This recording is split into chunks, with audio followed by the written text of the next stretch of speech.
Assalamualaikum warahmatullahi wabarakatuh. Perkenalkan, saya Hamami Maulana Fatoni.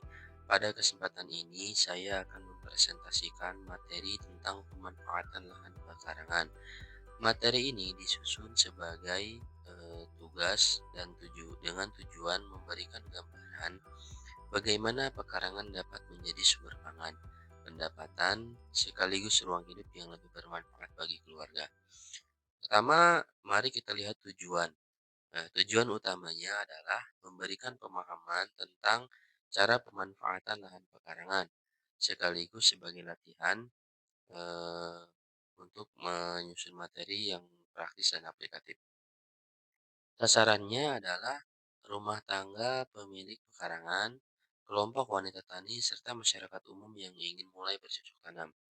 Permasalahan umum yang terjadi adalah banyak pekarangan yang belum dimanfaatkan secara optimal.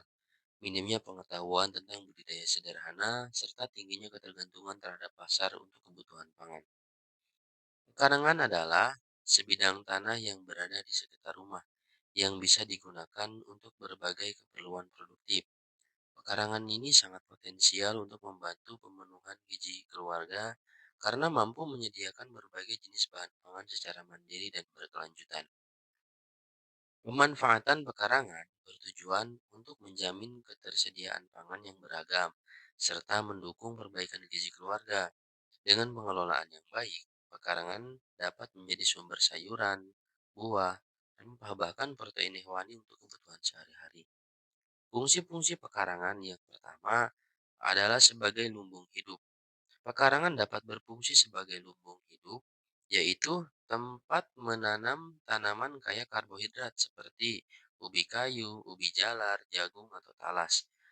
Pada masa lalu, fungsi ini sangat penting saat menghadapi masa paceklik, karena tanaman pekarangan dapat menjadi pengganti beras sebagai sumber makanan pokok. Yang kedua adalah sebagai warung hidup. Pekarangan dapat dijadikan sebagai warung hidup, yaitu menghasilkan kebutuhan harian yang biasanya dibeli di warung. Misalnya sayuran seperti bayam, kangkung, mentimun, serta tanaman rempah seperti jahe, kencur, dan kunyit itu bisa ditanam di pekarangan. Bahkan pekarangan juga dapat ditambahkan ternak-ternak kecil seperti ayam, ikan lele, ataupun ikan nila. Yang ketiga itu sebagai pekarangan sebagai apotek hidup. Pekarangan juga dapat difungsikan sebagai apotek hidup, yaitu area untuk menanam tanaman obat keluarga atau toga.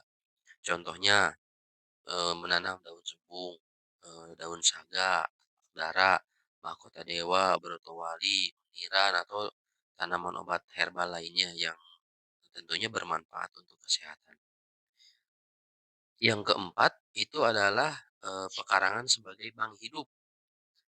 Fungsi dari pekarangan sebagai bank hidup adalah area yang ditanami tanaman buah-buahan atau tanaman keras yang menjadi investasi jangka panjang, misalnya rambutan, mangga, alpukat, atau tanaman tanaman besar lainnya yang bisa hasilnya itu nanti bisa dijual. Nah, yang terakhir, pekarangan itu sebagai estetika dan kenyamanan. Nah, selain dari fungsi ekonomis, pekarangan juga memiliki fungsi estetika.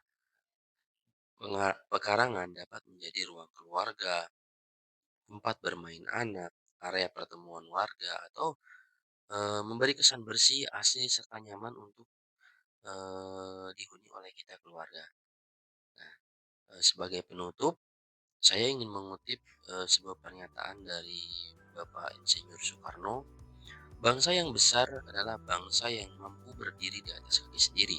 Nah, di pernyataan itu bahwa dapat kita ambil kesimpulan pemanfaatan lahan pekarangan adalah langkah kecil menuju kemandirian tersebut. Dimulai dari rumah, dari keluarga, dan dari kebiasaan sederhana yang dilakukan setiap hari. Melalui penyuluhan ini, saya berharap masyarakat semakin mampu memanfaatkan pekarangan secara produktif demi ketahanan pangan dan kesejahteraan keluarga. Sekian dari saya, terima kasih. Wassalamualaikum warahmatullahi wabarakatuh.